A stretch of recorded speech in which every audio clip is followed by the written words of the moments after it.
Last but not least, I'm moving to Hans. My question to you would be, what has the civil society been doing in terms of progressing and advancing comprehensive sexuality education of young people, and what have been your experiences in your day-to-day work as a civil society and an activist working on this specific area? So my initial response as civil society is that we have come up against, we have certain challenges. Now, one of the challenges that we see, now let's situate this where we come from. We work in Ibbagammuwa, that's north of Kurunegala, that's where we work. For example, health and physical education as a subject, and I think this is shared across other parts of this country also, is the only subject in Sri Lanka where teachers can choose to teach or not teach. Every other subject, teachers have to conclude the syllabus. But health and physical education is a special subject in some way where teachers can decide, no, I am not going to teach this because I find it culturally inappropriate. Now that is a reality. And sir, we know that is a reality, and therefore we need to do more in terms of making sure that our teachers are equipped with the skill set to get over this perceived shame. Because as we have seen, the curriculum is a good curriculum. So then how do we help the teachers to teach this curriculum in an effective way? Now, in regard to the Ministry of Education's intervention, I think those books, madam, with the help of UNFPA, are one of the, landmark. Really wonderful books. What is the access to those books? What is the access? At the moment, correct me if I'm wrong, but at the moment, it is up to a parent to purchase those books. Am I correct? Those have to be purchased at the moment. It's online also.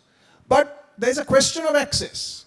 Because where I come from, there is no real knowledge about the existence of those books, apart from civil society partners like us, who are pushing those books. And who want those books out there, because those books that the Ministry of Education has come up with are excellent. In terms of the work that the Family Health Bureau has done, again, stunning work. Absolutely stunning work, but again, access. Now, what is our internet penetration in Sri Lanka? Our internet penetration in Sri Lanka is between 55 and 60% currently. That is our internet penetration. What is our cost? What is the data cost? What is the way that children access information? It's not on computers, it's not on laptops, it's not on tablets, it's in their mobile phone. Do they have the mobile phone for themselves?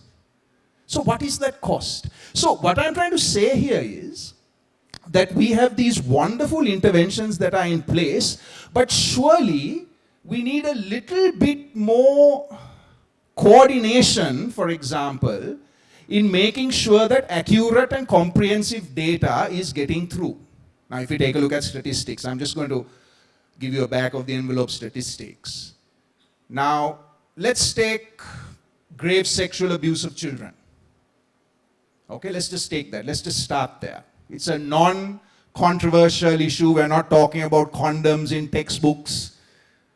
We have a great HIV curriculum, thanks to people like Dr. Janaki, but we still have struggled to get the word condom in the textbook, because the fear is that if condom comes into the textbook, our children are going to experiment. Not taking into consideration that they have a mobile phone in their pocket which gives them enough access to information on condoms, and we have condom ads on radio, but we don't want to put it into the textbook, right? So let's take grave sexual abuse. In 2024, for 6 months, 157 cases. 2023, 403 cases. Let's take rape of children. Now, rape in Sri Lanka is defined by penile vaginal penetration, okay? So 50 cases in 2023, augmented by 375 cases. The 50 cases, I'm giving you NCPA data, National Child Protection Authority data. On top of that, the Grave Crimes Abstract of the Sri Lanka Police, 375 cases. So that's now 425 cases. And so far this year, 23 cases of child rape. Now you might think these are not large numbers. But what are we actually doing on child protection? Now, a case study that I like to bring forward all the time is a Canadian Red Cross intervention that was done over a decade of a period between 2007 and 2008 and 2017. And this was done in all 25 districts. It was done in all schools. It was led by the Ministry of Education.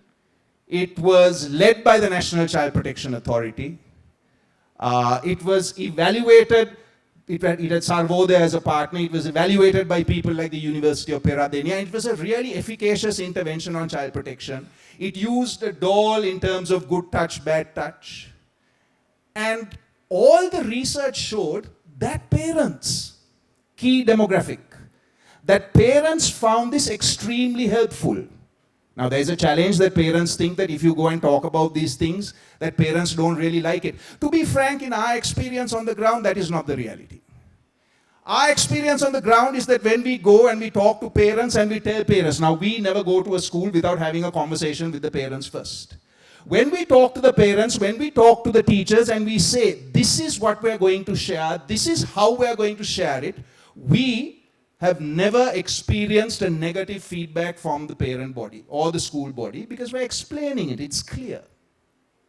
So coming back, this Canadian Red Cross intervention, Government of Sri Lanka intervention, National Child Protection Authority intervention, after 10 years of a very successful implementation, ended.